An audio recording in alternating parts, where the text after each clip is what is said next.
Agora acho que não vai entrar mais ninguém. Ô, Eduardo, só uma pergunta. Eu fui puxar a Bíblia. No aplicativo tem várias Bíblias. Hum, Qual que você me indica? eu, Ah, tá. eu, então, eu uso essa aqui,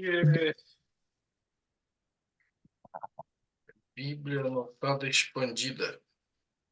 Não entendi. Anotada Expandida, a tradução é João Ferreira de Almeida, revista e atualizada. João Ferreira de Almeida. O João Ferreira de Almeida é a mais popular na língua portuguesa. Hum. Essa aí que você tem, dá para ver qual que é a versão dela? Não é que eu vi aqui um monte de assim. Por favor, esperar Ah, pra já puxar o certo. é bom, tem papel, né, também, que o papel É melhor. tempo, ganha tempo. Eu te falo, fiquei de te dar. Eu sei que tem uma livraria, acho que é então eu acho. Eles enviam, Ah, é? tá aqui o BIM, chama Jeová Jireh. Eu vou dar uma procurada depois e vou te mandar. Eu comi, né? Dá jogo. Tive tempo de fazer, que por aqui nessa região acho que não tem. Não tem. Tá bom? Vamos começar a ler aqui. Antes de Ah, ler, vamos fazer uma oração rapidinho. A gente vai pedir o socorro de Deus, porque a gente precisa aprender pelo, pela palavra e aprender orientado pelo Espírito Santo de Deus, tá bom? Vamos ler hum. rapidinho. Senhor Deus, obrigado por este tempo aqui. Nós reservamos para aprender da tua palavra, crescer e melhorar o nosso patrimônio espiritual. Amém. Te pedimos que tu derrame sobre cada um de nós o teu Santo Espírito para que a gente possa aprender, Senhor. Abre nossa mente, Amém. nosso coração. É o que te pedimos em nome de Jesus. Amém. Amém. A gente chegou no final do 47, onde o pai, Jacó, né, fez uns pedidos para o filho, José, quanto ao enterro dele, né, depois que ele morresse, que ele fosse levado, né, tirado do Egito. A gente vai começar agora o 48. Deixa eu ver aqui. Ontem, só para voltar aqui, tá gravado, eu vou mandar depois para vocês o vídeo que a gente falou. A gente não pegou o Gênesis, a gente acabou pulando e falando sobre um outro assunto. Um assunto de. Interessa muito para quem quer ter negócio próprio. Hum. A gente falou sobre balanço patrimonial. A importância. Ontem não, segunda-feira, né, pai? É anteontem, segunda-feira. Sobre balanço patrimonial e importância, né? Para a gente entender, coloquei um exemplo simples lá. Aí eu vou colocar o vídeo, aí depois você pode dar uma olhada. E é muito, muito interessante esse. Você já ouviu falar sobre balanço patrimonial? Eu? Análise de balanço patrimonial. Tem duas colunas. Uma coluna são os ativos, na outra coluna são os passivos. Não.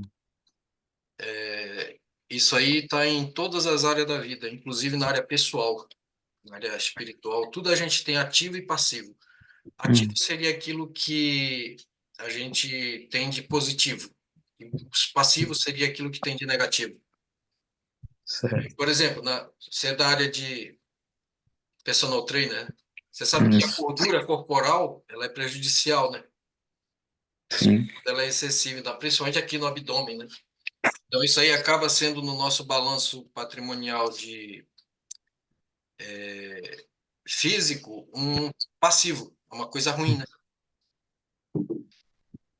O colesterol também tem o colesterol, tem os dois, né? Tem o bom e tem o ruim, né? Um é o passivo, o outro é o ativo. Então, o índice de colesterol ele pode ser bom até, porque tem o colesterol bom, né? E tem o colesterol ruim. E aí a gente fez um estudo rápido sobre esse balanço patrimonial que se aplica também, lógico, à vida financeira e também, principalmente, à vida espiritual. Porque, na verdade, do balanço espiritual vem tudo o resto. Para quem quer montar negócio, é fundamental ter um balanço espiritual positivo, porque daí tudo vai ser consequência. E é isso que a gente está buscando aqui com esse estudo, né? Eu vou começar a ler aqui o 48. Diz assim: passadas essas coisas, disseram a José: teu pai está enfermo. Então José tomou consigo a seus 2 filhos, Manassés e Efraim, e avisaram a Jacó: eis que José, teu filho, vem ter contigo. Esforçou-se Israel e se assentou no leito. Disse Jacó a José: o Deus Todo-Poderoso me apareceu em luz na terra de Canaã e me abençoou e me disse: eis que te farei fecundo e te multiplicarei e te tornarei multidão de povos, e a tua descendência darei esta terra em possessão perpétua, que é justamente a terra da Palestina, onde está tendo aquela guerra toda agora lá, né? Que essa terra ela foi dada para os descendentes de Jacó, né? Que são o povo judeu hoje em dia, né? É uma terra até pequena, né, comparado com o resto do Oriente Médio. Agora, pois, os teus 2 filhos que te nasceram na terra do Egito, antes que eu viesse a ti no Egito, são meus. Efraim e Manassés serão meus, como Ruben e Simeão. Quer dizer, aqui ele adotou os 2 filhos do filho, os 2 netos ele adotou como filho, os 2 filhos de José. Mas a tua descendência que gerarás depois deles será segundo o nome de um de seus irmãos. Serão chamados na sua herança. Vindo, pois, eu de Padã,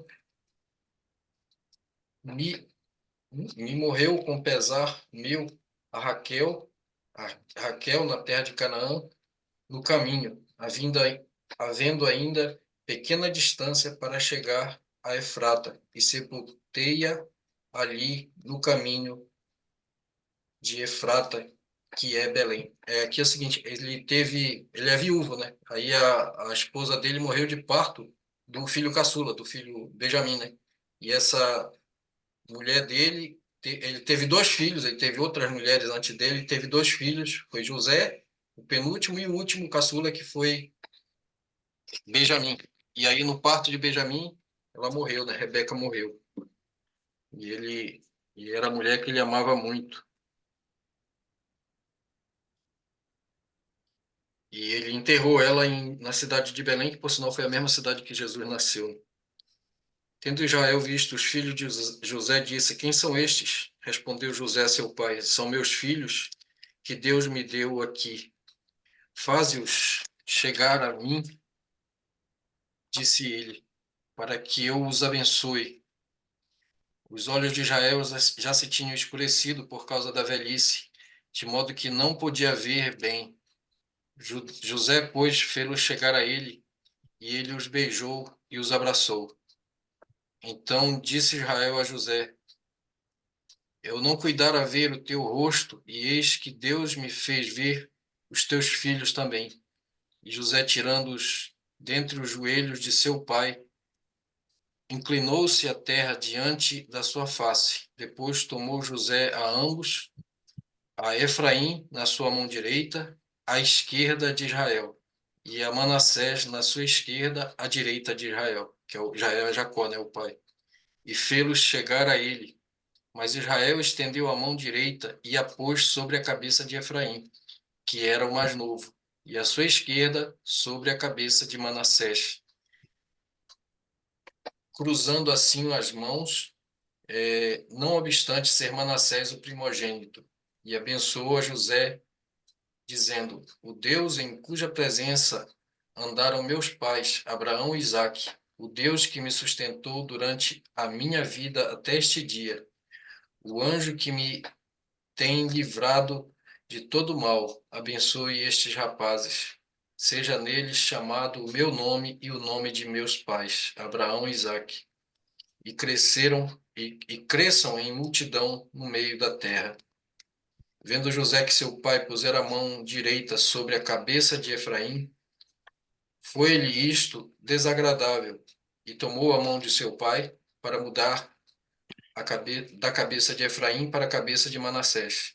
E disse José a seu pai: Não é assim, meu pai, pois o primogênito é este. Põe a mão direita sobre a cabeça dele. Mas seu pai o recusou e disse: Eu sei, meu filho, mas eu o sei. Ele também será um povo, também ele será grande. Contudo, o seu irmão menor será maior do que ele, e e a sua descendência será uma multidão de nações. Assim os abençoou naquele dia, declarando: Por, por vós, Israel, abençoará, dizendo: Deus te faça como a Efraim e como a Manassés. E pôs o nome de Efraim adiante do de Manassés. Depois disse Israel a José: Eis que eu morro, mas Deus será convosco e vos fará voltar à terra de vossos pais.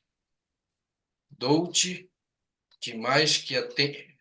Dou-te de mais que a teus irmãos um declive montanhoso, o qual tomei da mão dos amorreus com a minha espada e com o meu arco. Esse aqui terminou o 48.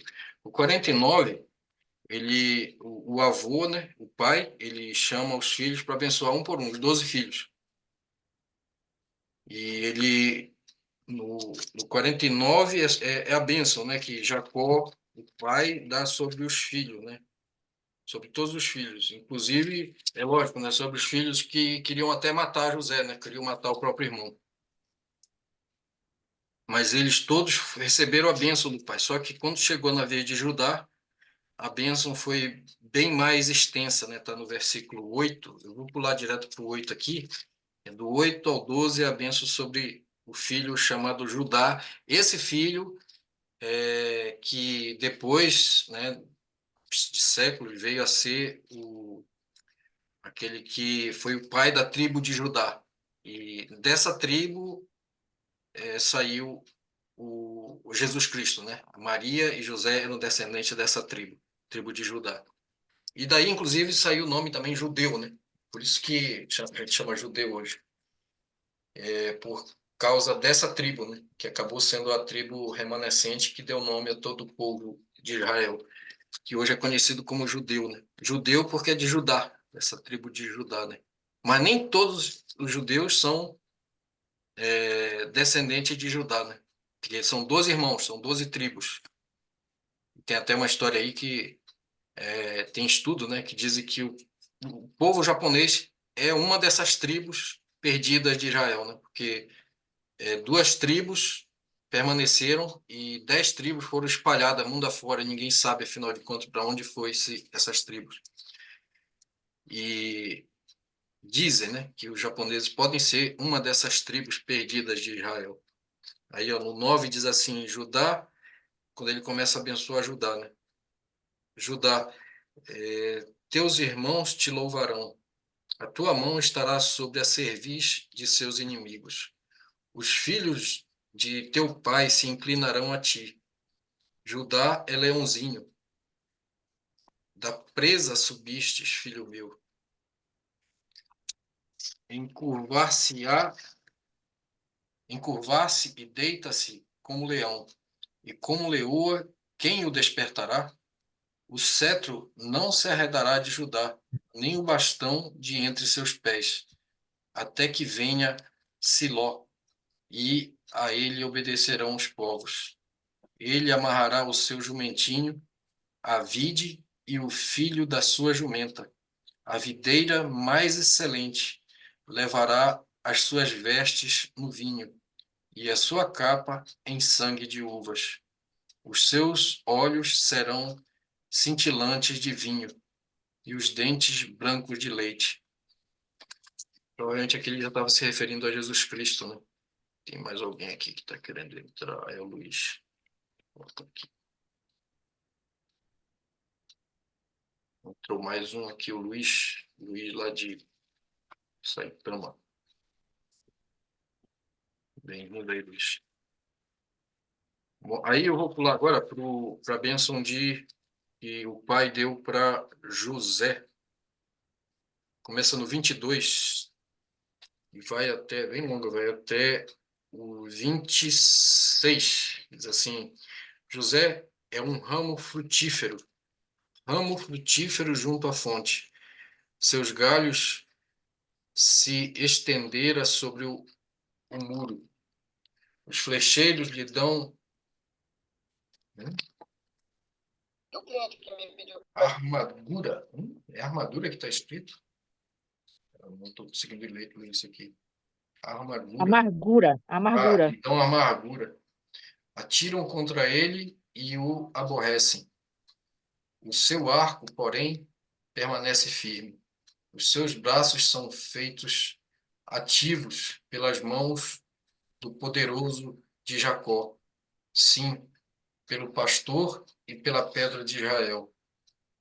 Pelo Deus de teu pai, o qual te ajudará, e pelo Todo-Poderoso, o qual te abençoará, com bênção dos altos céus, com bênção das profundezas, com bênção dos seios e da madre.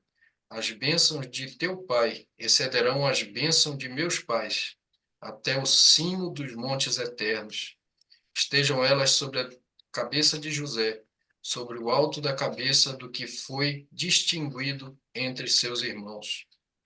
E aí no 27 é a bênção sobre Benjamim, né, que é o caçula. Benjamim é lobo que despedaça pela manhã, devora a presa e à tarde reparte o despojo. São estas as 12 tribos de Israel, isto é, o que lhes falou seu pai quando os abençoou. A cada um deles abençoou segundo a bênção que lhe cabia. Depois lhes ordenou, dizendo: Eu me reúno ao meu povo, sepultai-me com meus pais, na caverna que está no campo de Efron, o Heteu, na caverna que está no campo de Macpela, fronteiro a Manre, na terra de Canaã, a qual Abraão comprou de Efron com aquele campo em posse de sepultura. Ali sepultaram Abraão e Sara, sua mulher. Ali sepultaram Isaque e Rebeca, sua mulher. Ali sepultei Lia. O campo e a caverna que nele está comprado nos filhos de Eter. Tendo Jacó acabado de dar determinações a seus filhos, recolheu os pés na cama, expirou e foi reunido ao seu povo. Foi uma morte bem tranquila, bem programada, né? Nada de desespero nem dor. Reuniu, juntou os pés na cama, deitou e foi embora. Morte tranquila, né? Uma morte, parece que foi calculada, planejada. Aí tem a gente já está aqui no final, o 50 é o último capítulo do livro de Gênesis. Deixa eu só lembrar aqui vocês, por que eu vim aqui nesse trecho aqui da Bíblia para a gente estudar e aprender sobre esse trecho. É porque a gente vai poder, com essa história, a gente vai poder entender o livro seguinte, que é o livro de Êxodo. O livro que conta a história desse povo aqui que chegou em Israel, que chegou no Egito com tapete vermelho, chegou como a família do primeiro-ministro do Egito e passaram-se 400 anos e eles viraram escravos, né? E aí tem muita coisa para a gente tirar de lição disso aí. Por que que eles entraram com tapete vermelho e acabaram virando escravos? Tem muita coisa que se aplica para a nossa realidade aqui no Japão, que a gente veio também de outra terra e a gente, com o tempo, na verdade, muitos, como eu, né, veio com a intenção de ficar pouco tempo e acabamos ficando por aí. E não voltamos mais. E pelo jeito que anda a carruagem, eu acho que a gente vai acabar também morrendo por aqui, né? Se não tomar cuidado. Se bem que eu não sei, questão de morrer, eu acho que não tem muita diferença de morrer aqui, morrer em outro lugar, morrer no Brasil. Mas provavelmente a maior parte da nossa vida ela vai ficar por aqui, né? E o que que a gente pode tirar de lição disso aqui para que a gente não caia no erro que esse povo aqui caiu, de ter chegado por cima e acabou virando escravo, ficando por baixo.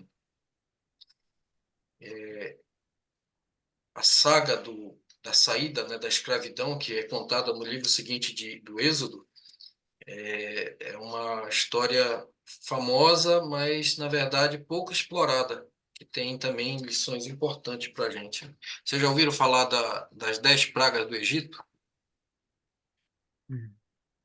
Nunca ouviu? 10 pragas do Egito, quando o faraó não queria deixar o povo de Israel sair, esse mesmo povo aqui que a gente está estudando, e acabaram, acabou que faraó ele teve que receber 10 pragas para poder liberar o povo, porque ele não queria perder os escravos, né, que estavam com ele. Eu vou ler aqui os 50 rapidinho para a gente encerrar esse livro aqui do Gênesis. O livro do Gênesis não, encerrar a história de José, porque o livro do Gênesis a gente não leu todo, né? Então José se lançou sobre o rosto de seu pai, que tinha morrido, né? E chorou sobre ele e o beijou. Ordenou José a seus servos, aos que eram médicos, que o embalsamassem a seu pai. E os médicos embalsamaram a Israel, gastando nisso 40 dias, pois assim se cumpriram os dias do embalsamamento, e os egípcios o choraram 70 dias. Passados os dias de o chorarem, falou José à casa de Faraó: Se agora achei mercê perante vós, rogo-vos que faleis aos ouvidos de Faraó, dizendo: Meu pai me fez jurar.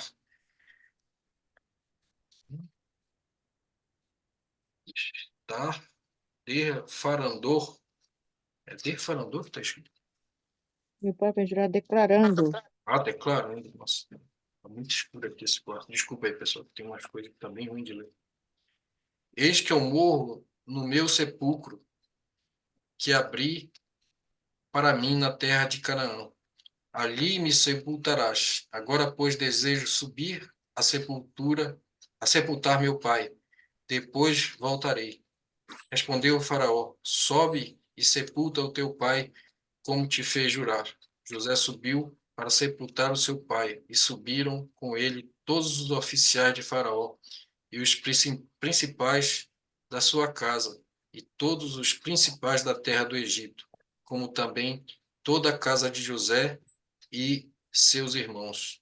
E a casa de seu pai somente deixaram na terra de Gósen as crianças e os rebanhos e o gado. E subiram também com ele tanto carros como cavaleiros. E o cortejo foi grandíssimo. Chegando eles, pois a eira de Atade, que está além do Jordão, fizeram ali grande e intensas lamentação. E José pranteou seu pai durante 7 dias, tendo visto os moradores da terra, os cananeus, o luto na eira de Atade, disseram: Grande pranto é este dos egípcios, e por isso se chamou aquele lugar de Abel Mitzraim, que está além do Jordão. Fizeram-lhe seus filhos como eles havia ordenado. Levaram-no para a terra de Canaã e o sepultaram na caverna do campo de Macpela, que Abraão comprara com o campo por posse de sepultura, e Efron, o heteu, fronteiro a Manre. Depois disso, voltou José para o Egito, ele e seus irmãos, e todos os que com ele subiram a sepultar seu pai. Vendo os irmãos de José que seu pai era morto, disseram: É o caso de José nos perseguir e nos retribuir certamente o mal todo que lhe fizemos. Portanto, mandaram dizer a José: teu pai ordenou antes da sua morte, dizendo: Assim direis a José: Perdoa, pois, a transgressão de teus irmãos e o seu pecado, porque fizeram mal. Agora, pois, te rogamos que perdoes a transgressão dos servos do Deus de teu pai. José chorou enquanto lhe falavam. Depois vieram também seus irmãos, prostraram-se diante dele e disseram: Eis-nos aqui por teus servos. Respondeu-lhe José: Não temais, acaso estou em lugar de Deus? Vós, na verdade, intentastes o mal contra mim, porém o Deus o tornou em bem para fazer como vedes agora, que conserve muita gente em vida. Não temais, pois eu vos sustentarei, e a vós outros e a vossos filhos. Assim os consolou e lhes falou ao coração. José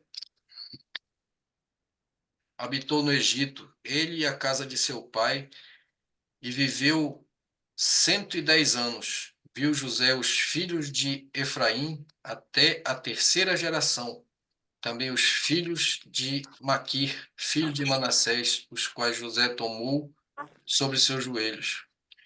Disse José a seus irmãos: Eu morro, porém Deus certamente vos visitará e vos fará subir desta terra para a terra que jurou dar a Abraão e a Isaque e a Jacó. José fez jurar jurar de seus, perdão, José fez jurar os filhos de Israel, dizendo: Certamente Deus vos visitará e fareis transportar os meus ossos daqui. Morreu José da idade de 110 anos e embalsamaram-no e puseram num caixão no Egito. Depois esses restos mortais de José eles foram levados por Moisés, né, para a terra de Canaã. E aqui a gente encerrou essa história de José. É uma história que eu considero uma das histórias mais lindas da literatura universal e que é chave para a gente entender praticamente o resto da Bíblia toda. Como que Deus pega um cara que foi vendido como escravo e depois ele foi acusado de estrupar a mulher, de querer estrupar a mulher do patrão e foi para a cadeia por causa disso, uma acusação falsa, injusta, foi para a cadeia e da cadeia, em questão de minutos, ele acabou sendo jogado para ser o primeiro-ministro do Egito, da nação mais poderosa da época, né? Seria que nem equivalente aos Estados Unidos aqui. Então, essa história aqui eu considero, né, importante para todos nós a gente ter ela sempre na cabeça, porque aí a gente vai entender muita coisa e vai facilitar a nossa jornada dentro do aprendizado da palavra de Deus. Tem alguma dúvida? Bom, dúvida deve ter um monte, né? Nem tudo eu consigo explicar, porque eu também não entendo toda a Bíblia. O pouco que eu estou aprendendo, eu estou passando, né? A diferença é que eu nasci dentro de uma igreja, minha avó foi a primeira crente, e o problema é que eu sempre fui um religioso, da casca para fora, né? Há pouco tempo atrás eu ouvi falar sobre o reino de Deus, né? E que as religiões todas, elas são inimigas do reino de Deus. Eu me considerava apenas um religioso. E era realmente um religioso, e como a grande maioria dos religiosos era só da casca para fora. A essência não tinha nada. Quando eu descobri, quando começaram a me ensinar isso aí, eu tomei um susto. Tomei um susto e eu fiquei impressionado com o que é o reino de Deus, que foi inaugurado lá em Mateus 4,17, né? Quando Jesus falou logo no início da jornada dele aqui nesse mundo, do ministério, logo depois que ele foi batizado por João Batista, ele disse assim, Mateus 4,17, arrependei-vos porque é chegado o reino de Deus. Ali ele inaugurou o reino de Deus aqui na Terra. O que é o reino de Deus? É um reino, né? Você já ouviu falar do Reino Unido? O Japão era um reino antigamente, né? Porque o imperador reinava aqui, né? Ele era o rei daqui, né? Ainda tem o imperador, mas ele não reina, mas não tem mais aquele poder que ele tinha antigamente. E como o reino, todo reino, você sabe que no reino é diferente de uma república, de uma democracia, porque no reino, tudo que tem ali naquela terra é do rei, né? Os súditos só têm direito de uso, né, da terra que existe ali, mas é tudo do rei. Tudo é propriedade da coroa, né? No tempo do Brasil colônia, o Brasil era propriedade da coroa portuguesa, né? Tanto que Dom João, o rei de Portugal, mandou Dom Pedro reinar no Brasil, né? E ele reinou como filho, que era do rei, reinou ali na terra que depois veio a ser chamada de Brasil, onde a gente nasceu. E o Brasil depois virou república e aí acabou esse negócio de se pertencer a um rei, né? Mas o reino de Deus é assim, ele é um rei, é um reino, é um país, é um país. É um país que está invadindo aqui a Terra, o planeta Terra. E eu fiquei muito... Papo doido esse, né? Eu fiquei tão impressionado, comecei a estudar, puxar mais sobre isso. E nisso aí eu acabei descobrindo Jesus Cristo. Eu, de fato, eu tive um encontro pessoal com Jesus Cristo através desse aprendizado do que é o reino de Deus. E aí parece que tudo aquilo que eu tinha aprendido desde criança da Bíblia começou a fazer sentido. Porque eu só tinha, tipo assim, alguma coisa na cabeça e era só meramente religiosidade. Só isso. E aí começou a fazer sentido e eu comecei a aplicar na minha vida. E aí eu aprendi que a prosperidade material, a prosperidade física, a prosperidade financeira, ela está diretamente ligada à prosperidade espiritual. Descobri que o dinheiro ele é espiritual, a grana é espiritual, os negócios, o resultado dos negócios são espirituais. O relacionamento entre as pessoas ele tem uma raiz espiritual. Ninguém encontra alguém que não seja por porque isso aconteceu antes no nível espiritual.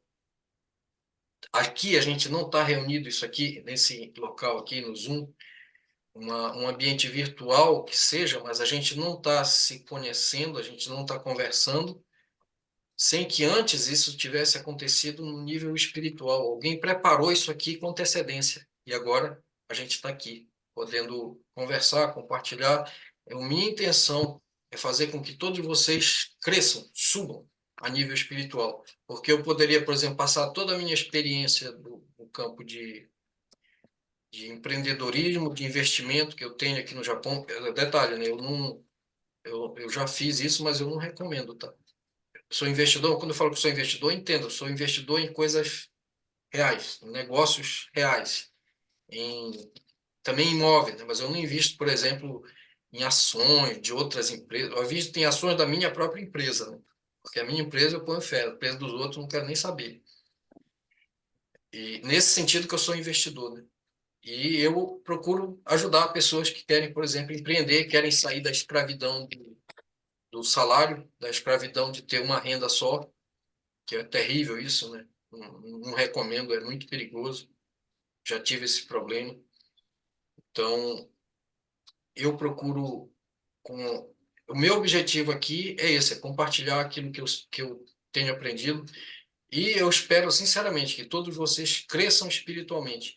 Para crescer espiritualmente, a gente tem que entender de Bíblia, tem que entender da palavra de Deus. Eu digo assim, hoje eu estava conversando antes do almoço, a gente tira um tempo para conversar em família, eu, a Cazué, minha esposa e meu filho caçula, está passando uns dias aqui no Japão, e a gente estava conversando justamente sobre isso aí. Eu disse o seguinte, ó, aprendi mais uma esses dias, é que isso aqui não é um livro, isso aqui é uma pessoa. Então, quando a gente aprende disso aqui, na verdade, a gente está conhecendo melhor uma pessoa, e a gente pode conversar com essa pessoa. E aí essa pessoa começa a conhecer a gente também. E essa pessoa se chama Jesus Cristo. Isso aqui não é só um livro. Isso aqui, quanto mais a gente aprende, mais assim, a gente se aproxima dele, de Jesus Cristo. E é um livro diferente nesse sentido, né? Porque tudo que está aqui leva a gente a se aproximar de Deus através de Jesus Cristo, seu Filho que ele entregou por nós, entregou a vida dele por nós, né? Então, o meu objetivo é esse. Eu poderia jogar direto. De vez em quando eu faço isso, que nem anteontem, né? Que eu falei sobre o balanço patrimonial. Eu vou deixar aí para quem tiver interesse. Eu acho que veja bem, não existe um negócio se você não tem primeiro na cabeça qual é o tipo de balanço patrimonial que você vai querer colher desse negócio. Você precisa ter bem claro na cabeça, né? Eu quero que o meu capital seja alto. Eu quero que o meu capital, o capital próprio, né, que é o principal na coluna, que está na coluna dos passivos, mas é o capital próprio. Não faço questão que ele cresça. Eu quero investir, usar muito dinheiro de terceiro, né? São passivos. Tem vários tipos de negócio. A vida pessoal é a mesma coisa, tá? A nossa vida pessoal, para ela dar certo, a gente precisa entender também sobre balanço patrimonial, sobre fluxo de caixa. Fluxo de caixa eu não falei ainda, né? Eu talvez na próxima vez a gente vai falar sobre isso aí, porque é muito importante. Acho que o Alan, né, quer ter um negócio, e é muito importante aprender sobre fluxo de caixa. Os negócios, eles não vão à falência por, por darem prejuízo. Eles vão à falência por falta de dinheiro no caixa. E o dinheiro no caixa se chama fluxo de caixa. E como que a gente faz para aumentar isso aí? É o que eu estou focando muito de um tempo para cá, de uns anos para cá, porque a gente passou muito aperto por falta de dinheiro e chegava até a dar lucro, mas não tinha dinheiro. Olha que doido. A maioria das empresas no Japão, inclusive, quebra, não é porque está no prejuízo, é porque não tem dinheiro no caixa. Quer dizer, o lucro, né, que teoricamente está na contabilidade, é um lucro que vai vir lá na frente, né? O dinheiro vai vir lá na frente, mas a despesa já saiu aqui, agora. Então, quer dizer, está um desequilíbrio no caixa, e aí, por falta de caixa, muitos negócios vão à falência. Eu passei muito perto disso aí. Na verdade, eu quebrei, né? Eu quebrei, só não fui à falência mesmo porque os meus filhos tinham capital e eu peguei emprestado para colocar na empresa, uma coisa que eu não recomendo, não deve ser feita, né? E por causa disso eu tive um monte de problemas.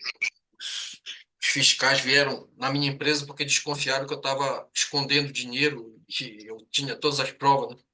Que foi tudo emprestado dos meus filhos. Foi um problema sério.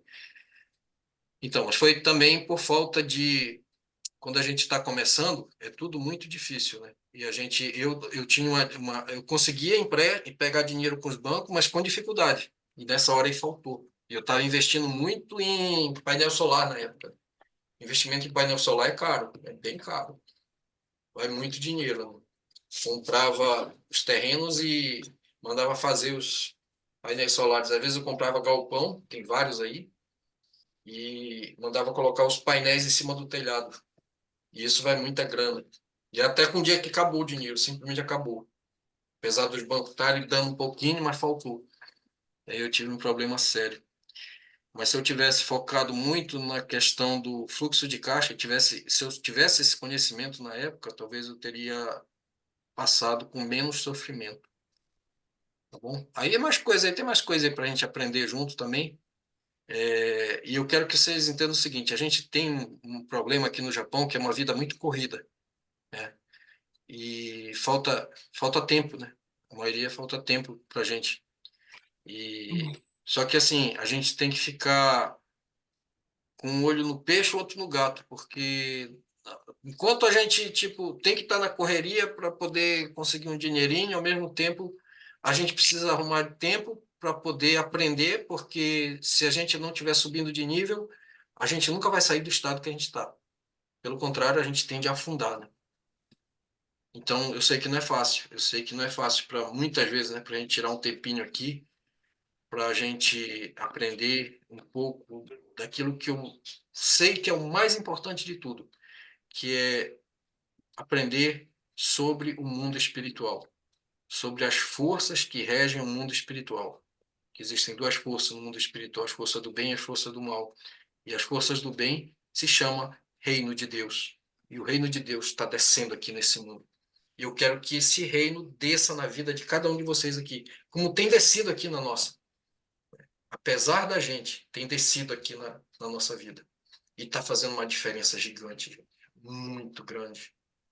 Então eu poderia, tipo assim, fazer como todo mundo faz. Ah, tem um monte de guru aí, gente vendendo cursos, gente oferecendo pseudos investimentos. E eu digo, olha, é perigoso, pode até dar um resultado, mas a chance disso aí voltar a cair de novo é muito grande. Então vamos primeiro fortalecer o principal, que é o lado espiritual, porque o resto vai ser fichinha. E a gente precisa fortalecer, lógico, com isso a nossa fé, né? A fé é tudo. O Alan está querendo montar uma academia, mas veja bem, se você não tiver fé que esse negócio vai dar certo, você já começou derrotado, né? Tem que ter fé. E lógico, tem que usar a cabeça, tem que ter conhecimento, tem que focar muito nos números, fluxo de caixa, principalmente. E ter fé, porque, na verdade, quando a gente está começando alguma coisa, a gente só tem a fé, porque não tem mais nada, né? Não tem garantia que tipo, vai dar certo. É por isso que a gente fica muito escorado no salário, né? Porque a gente pensa assim, ah, bem ou mal, pelo menos o salário é certo, né? É o fixo, né? É o garantido. A gente acaba se iludindo com o emprego, né? Mas, na verdade, ele acaba sendo uma armadilha perigosa, muito perigosa. Principalmente para quem já está aí na faixa 200, que nem nós, né? Vamos tomar cuidado, tá bom, pessoal? Tem alguma dúvida, alguma pergunta, alguma coisa que vocês gostariam de falar aí? Eduardo, eu ia perguntar a respeito da história de José. Na hora que ele falava, Jacó falava pro mais novo, era a preferência que ele tinha também, como ele teve preferência por José, e aquela, para mim, parece que é uma dispersão que ele está fazendo, é, falando a respeito de cada um dos filhos ali. Bênção, né, que ele deu aqui no 49. Isso, mas em vez de convergir para a família ficar mais unida, parece que ele estava dispersando isso aí, pelo que eu entendi, né? Eu não sei Bom, se só voltando a aqui, interpretação. lembrando, né? Os 11 não, teve o Rubem, né, que não concordou com querer matar José, né? Veja só, você tem irmãos que querem te matar, você imagina um negócio desse? Que fica com inveja porque tiveram sonhos e você teve um sonho que, tipo, onde eles se viram humilhados, tipo assim, se viram rebaixados. E, e aí eles ficaram com inveja e quiseram matar José, não tentaram de fato, né? Aí você imagina só o rancor que José poderia ter dentro dele, né? E o pai sabia, depois o pai soube de tudo isso, né? Que era tudo armação dos irmãos. Mentiram pro pai, dizendo que foi um bicho que matou José, e José nem tinha morrido. Mas eles né, fizeram isso para poder dar um fim na mentira que eles tinham começado, né? Tem aquele negócio que o cara mente tanto que depois ele não sabe por onde é que ele vai correr, porque a mentira botou ele num beco sem saída. E aí, é a tua esposa, Alan? É, minha esposa, Michelle. Boa noite, Boa noite, prazer. Eduardo. Michele. Michele, Michele, prazer, Michele. Bem-vindo Prazer. Obrigada. aí a esse grupo. Obrigada.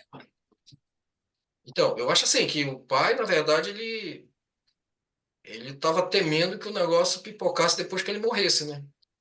Ah, E aí, por isso que ele pediu para José, né? Para José não, para José perdoar, né? Os irmãos. Mas de fato José estava muito, muito tranquilo nessa parte. Ele já tinha perdoado os irmãos, tinha perdoado e ele é uma pessoa que confiava muito na providência divina. E ele sabia que tudo aquilo que ele passou, na verdade, não foi nem porque os irmãos deles armaram, é porque Deus queria que ele passasse por isso. Porque se não fosse assim, muita gente ia morrer. Se ele não tivesse chegado a ser o primeiro-ministro lá do Egito, praticamente a maior parte da pessoa daquela época iria morrer de fome. Né? E não aconteceu isso. Né? E preservou a vida até da própria família dele, dos próprios irmãos que queriam matar ele, que morriam de inveja. Os irmãos, lógico, que se arrependeram, a gente vê, né, no final que eles se arrependeram do que fizeram, ficaram apavorados, terrorizados. Mas o sonho que José teve se cumpriu, né? Se cumpriu, e por 2 vezes. E os irmãos se curvaram mesmo diante de José. Ainda que, tipo assim, eles não sabiam, né, que José, o primeiro-ministro, era o irmão deles. Porque ele aprendeu bem a língua dos egípcios e quando ele falava com os irmãos, falava através de Tsuyaku. Não falava diretamente na mesma língua, né?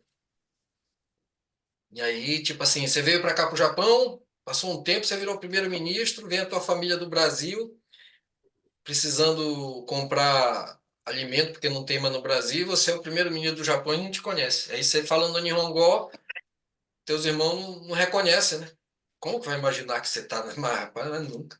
Foi exatamente isso que aconteceu lá. E os irmãos aqui no final pedem, né? Eles ficaram apavorados. Agora que nosso pai morreu, José vai querer se vingar da gente. Aí eles já chegaram mansinho lá, olha, por favor, não vai querer. Porque José continuava poderoso, continuava primeiro-ministro. Naquele tempo, o primeiro-ministro, quem tinha esse cargo, só o faraó que estava acima dele. O resto ele podia mandar matar quem quisesse, podia fazer acontecer. Se ele quisesse, por exemplo, dizer, ó, seguinte, dá um fim nesse pessoal aí. Cava um buraco, joga eles lá dentro e enterra vivo. Pronto, acabou. Se ele quisesse, ele poderia fazer isso com os irmãos. Ele tinha poder para isso. E não ia ter ninguém para dizer que ele está errado. Porque o faraó já tinha dado todo esse poder para ele. Né? Mas ele não se vingou. Não se vingou. Talvez diferente da maioria de nós. Né? Ele perdoou. Apesar de ter sido injustiçado, ele perdoou. Essa é uma das lições, né, que a gente precisa tirar dessa história de José. Entendeu? É o seguinte, às vezes a gente está numa situação de escravidão, preso numa situação, a gente quer sair, quer melhorar, e a gente não vê saída. E José estava na cadeia desse jeito, né? Mas ele tinha uma certeza que, como ele estava andando e fazendo a vontade de Deus, apesar da situação que ele estava passando, ele sabia que o jogo ia virar. Ele só não sabia quando e nem como, mas ele tinha essa certeza. Por pior que fosse a situação, ele sabia que o jogo ia virar. E ele não tinha ainda essa Bíblia aqui na mão, completa. Ele, na verdade, estava fazendo parte daquilo que seria o primeiro livro da Bíblia, né? Da Palavra de Deus, que hoje a gente tem completa aqui na mão. E a gente tem essa vantagem em relação a ele. Que a gente tem tudo isso aqui a nosso favor. É só a gente focar, aprender, tirar as lições para a nossa vida, porque a velocidade com que as coisas começam a acontecer quando a gente faz isso é impressionante. Impressionante. Falo isso assim, por experiência própria. Né? Não pense vocês que eu nasci rico. Eu vim para cá pobre, com a maioria de. Acho que não vem ninguém rico para cá, né? Não sei alguns que aparecem aí numas fábricas, dizem que tem não sei quantas mil cabeças de gado, tem não sei quantas fazendas, tem um pessoal meio. Eu digo, cara, o que eu devo fazer aqui, né? Rapaz, até uma pergunta assim, você não tem emprego para mim lá, não? Porque do jeito que você tem as coisas lá, acho que dá para trabalhar para você lá. Melhor que trabalhar aqui no Japão. Então, fora esses casos aí, que são exceções, né? Mas acho que a maioria veio para cá por questão financeira mesmo. A gente veio para cá para tentar uma vida melhor e acabou encontrando uma outra realidade, né? Bem mais complicada do que a gente imaginava. E hoje, o Alan aí é o mais novo, né? O Alan com a Michelle, mas tem que tomar cuidado, porque o tempo passa muito rápido, muito rápido. A gente tem que saber fazer e dar os passos certos, porque cada segundo é extremamente precioso. A gente não tem direito de desperdiçar nada, não é também ficar doido de correria, mas é usar bem o tempo que a gente tem, porque esse é o principal recurso que Deus dá para a gente. E, inclusive, ele vai cobrar isso aí, vai cobrar. Como que a gente está usando esse tempo, né? Porque a gente vai ter que prestar conta disso. Inclusive, uma das coisas muito importantes que a gente precisa fazer, eu falo isso sempre aqui, né? É usar o tempo também para desfrutar a vida. Porque esse negócio de só correria, trabalho, cara, isso eu vou te falar. Isso deixa a gente doido. A gente precisa desfrutar. Desfrutar. E quando a gente desfruta, sabe o que acontece? Deus se agrada e ele dá mais tempo. Ele abençoa mais. É o contrário do que a gente imagina, né? Ah, podia estar trabalhando e ganhando uma grana ainda nesse tempo. É diferente, é o contrário. Deu para entender aí, Luiz? A minha visão foi isso, né, que aconteceu. O pai, tipo, eu acho que todo pai tem isso, mas aqui eu tenho comigo 3 filhos. 2 são autistas e, assim, o autismo tanto de um é mais forte, do outro é mais maneirado. Só que não tem como a gente tratar todos os filhos da mesma maneira, né? Aí tem um caçula, que ele é normal, tem o jeito dele. Cada filho a gente precisa ter um jeito, porque acho assim, como pai, eu pelo menos vejo assim, né? A minha obrigação como pai é, lógico, educar e fazer com que meus filhos sejam felizes. A felicidade dos meus filhos é minha obrigação. A felicidade do líder, perdão, a obrigação do líder é fazer com que todas as pessoas que estão no seu grupo sejam felizes. Eu procuro focar muito nisso. Eu tenho que fazer a minha família ser uma família feliz. Em todos os níveis. Se eu sou o líder da minha casa, eu tenho que ter essa visão. Eu trabalho, tenho uma empresa e eu tenho que entender que todas as pessoas que estão envolvidas com a gente, através do trabalho da empresa, a gente tem que estar colaborando para que eles sejam pessoas felizes, dentro do que está no nosso alcance. Porque se não for assim, eu acho que o líder já está deixando de cumprir seu papel. E a felicidade, ela, quem que não gosta né, ter um dinheiro bom na mão, ter uma graninha boa, isso ajuda na felicidade. Às vezes que dinheiro não compra felicidade, mas eu acho que a falta do dinheiro é que não compra nada, né? O dinheiro ajuda sim, ajuda muito a gente ficar tranquilo, ficar feliz, fazer um passeio bacana, desfrutar com a família, né? Então, é coisa tão bacana, tão gostosa, tão eu acho que é o melhor uso que pode ser dado para o dinheiro. E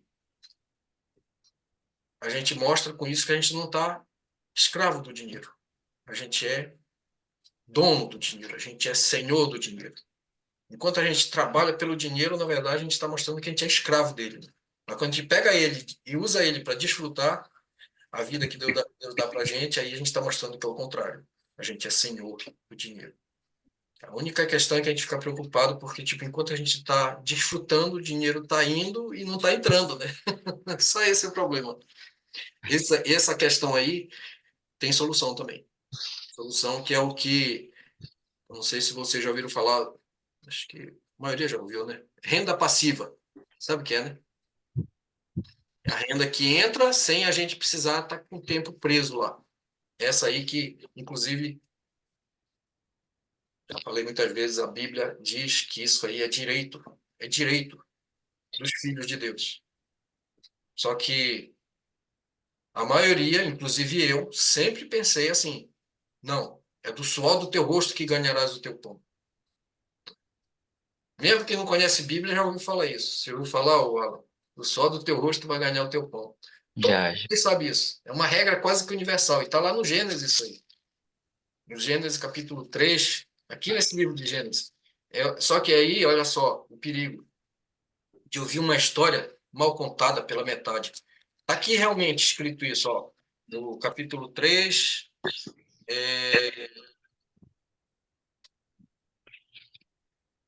capítulo 3, no verso... Quando Adão pecou, Adão e Eva pecaram, aí Deus chamou um por um para dar uma, 3:19. dar uma punição. 3:19, deixa eu ver aqui. Aí Deus chegou com Adão e disse assim, olha, seguinte, daqui para frente tem uma punição para ti, porque como tu me desobedeceu, tu pecou. Agora tu vai ter que entender o seguinte, tu vai ter que trabalhar duro, tu vai ter que, no suor do teu rosto, comerás o teu pão, até que tornes a terra, pois dela fostes formado, porque tu és pó, e ao pó voltarás. Então aqui, ó, o Adão não era nem para morrer.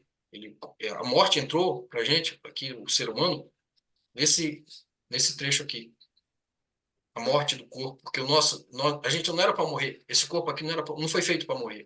As nossas células, elas se renovam a cada 28 dias, de 28 a 90 dias, elas se renovam.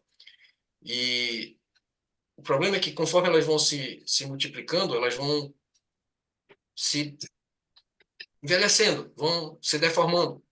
Em alguns casos, vão formando grupinho de célula mal formada que viram, às vezes, um câncer, né? E por essas e outras, a vida humana ela tem um limite aqui na Terra, mas antes disso não tinha. A reprodução celular ela era completamente perfeita. Não havia células defeituosas, né? Então, o ser humano, todos os seres vivos, eles viveriam para sempre. Só que a Terra ela é grande, mas ela também tem uma limitada. Então, o ser humano ia só crescer, se reproduzir, e aí ia ficar tanta gente na Terra, como é que ia ser, né? Ia ter um limite, lógico. E aí que eu digo, né, que o plano de Deus era que a gente pudesse ir para o céu sem morrer. A gente tinha que ir para o céu com esse corpo, um corpo sem pecado, um corpo santo, e a gente poderia entrar no céu e talvez até voltar aqui na Terra, dar um rolê, depois voltar de novo, porque no céu não tem limite de área, né? Inclusive, esse foi o problema que Jesus veio resolver. Ele veio resolver o problema da nossa morte, morte eterna que entrou aqui por Adão, e também veio resolver o problema da nossa renda, da grana.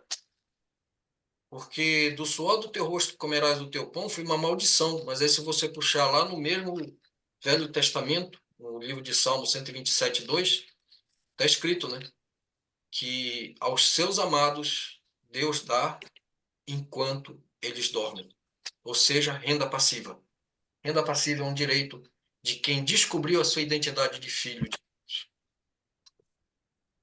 E eu fiquei assustado com isso aí. Disse, nossa, eu tenho direito a isso. É direito, é direito. E está lá na Bíblia, e não só uma vez, várias, inclusive tem no Novo Testamento também. O trecho mais marcante é o de que eu repito sempre. 2 Coríntios 8:9 diz assim, que assim nós conhecemos a graça do nosso Senhor Jesus Cristo, que sendo ele rico, se fez pobre por amor de nós, aqui nesse mundo, né? Quando ele veio como pobre. Apesar de ser rico, ele é dono de todo o universo. Mas ele se fez pobre por amor de nós, para que através da sua pobreza nós nos tornássemos ricos. E ele está falando de grana aqui. Então, Jesus Cristo não levou só os nossos pecados na cruz, que já era uma coisa extremamente valiosa, porque se ele não tivesse levado os pecados na cruz, nunca a gente poderia ter acesso a Deus, nunca a gente poderia se considerar filho de Deus, mas ele também levou a nossa miséria financeira. E é isso que eu estou tentando passar para todo mundo, porque isso não se ensina na igreja, não se ensina, não tem religião que ensina isso, não tem escola que ensina isso, mas a palavra de Deus ensina. E algumas coisas, quando a gente se aproxima de Deus, ele ensina para a gente pessoalmente. E eu fiquei tão impressionado que eu disse, eu tenho que espalhar isso para todas as pessoas que eu conheço. Porque tem muita gente que acha que a prosperidade financeira, ela se consegue correndo atrás. E pode-se conseguir algum resultado, sim, correndo atrás. Eu recomendo que estude bastante, busque a sabedoria, mas que, antes de tudo, entenda que o dinheiro, ele é espiritual. Porque existe o dinheiro abençoado e o dinheiro amaldiçoado. E a gente tem que tomar muito cuidado com o dinheiro que entra para a gente. Uma das maneiras de ter um dinheiro abençoado, que eu digo é muito abençoado, é quando é dinheiro que a gente não precisa deixar nosso tempo em troca dele, né? A gente consegue o dinheiro sem que, tipo, é presente mesmo, né? A gente sabe como é duro para conseguir dinheiro. E aí a gente, pá, recebe um negócio que, puxa vida, eu não preciso deixar meu tempo lá. E o bacana é que, geralmente, a renda passiva, ela se repete, né? E ela permanece. Isso é que é o bacana. Diferente da renda ativa, que a gente precisa estar lá ralando, deixando tempo, deixando nossa vida, o nosso esforço lá.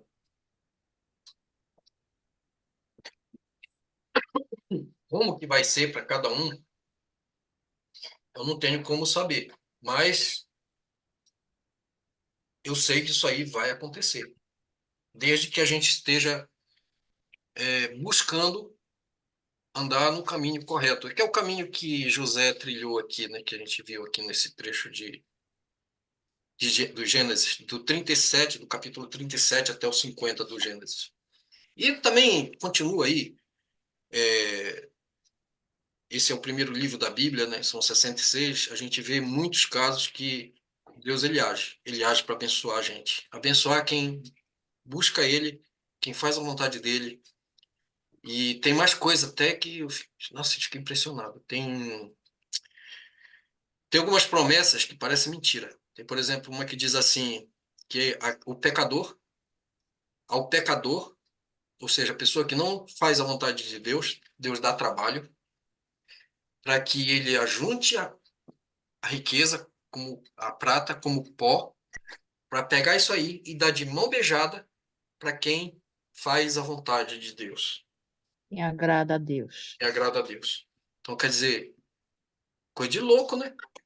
Quando a pessoa se afasta de Deus, automaticamente ele vai estar fazendo, vai estar trabalhando alguma coisa que de algum modo vai ser entregue para alguém que está fazendo a vontade de Deus. Olha só. É... Provérbio, né? Está escrito isso aí. Eclesiastes, eu acho. Eclesiastes. Vou puxar aqui rapidinho. Então, tem muitas promessas, né, que mostram que, às vezes, não é o esforço.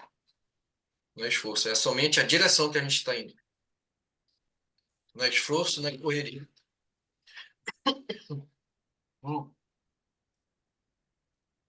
Nessa jornada, nessa direção, né, que a gente segue para conseguir coisas com resultado exponencial, sem precisar se matar, primeiro passo, tem uma porta de entrada chamada Jesus Cristo. Primeira coisa, aceite Jesus como seu Salvador, porque essa é a porta de entrada nesse caminho.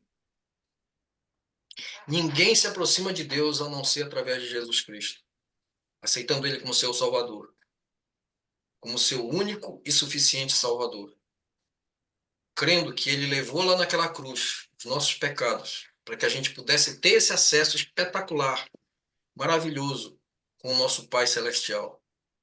Porque todos nós somos filhos. Quem crê, quem não crê, todos são filhos. Toda a humanidade é filho de Deus. Tá? Filhos de Deus que não querem reconhecer a sua paternidade. O pai está correndo atrás para mostrar: você é meu filho, está aqui, está no documento, eu comprei. Mas o filho corre, a filha corre e não quer nem saber do pai. E acaba, muitas vezes, terminando a vida e indo para um lugar terrível, porque não quis se virar para o pai e reconhecer a sua paternidade. Reconhecer que tem um pai que nos ama muito, independente da gente crer ou não nisso. Essa é uma realidade que jamais vai mudar. Veio, pai. Eclesiastes 2:26. 2:26, lê aí pra gente. Porque Deus dá sabedoria, conhecimento e prazer ao homem que lhe agrada, mas ao pecador dá trabalho para que lhe ajunte e amontoe, a fim de dar àquele que agrada a Deus. Eclesiastes. Eclesiastes 2:26. Os 26. Gente, sabe o que acontece quando a gente decora esses trechos da Bíblia? A gente pode reivindicar. Reivindicar. Isso se cumpre na vida da gente. Desde que a gente esteja já na direção correta, no caminho correto, que eu estou falando, que começa com Jesus Cristo. Então, Jesus Cristo não é religião, não é seita. Jesus Cristo não é placa de uma igreja. Jesus Cristo é a porta de entrada para o reino de Deus. Reino de Deus é esse caminho aqui, que eu descobri e fiquei impressionado. Impressionado. E o que eu fiz? Saí da religião e entrei no reino. E está sendo simplesmente fantástico. Fantástico.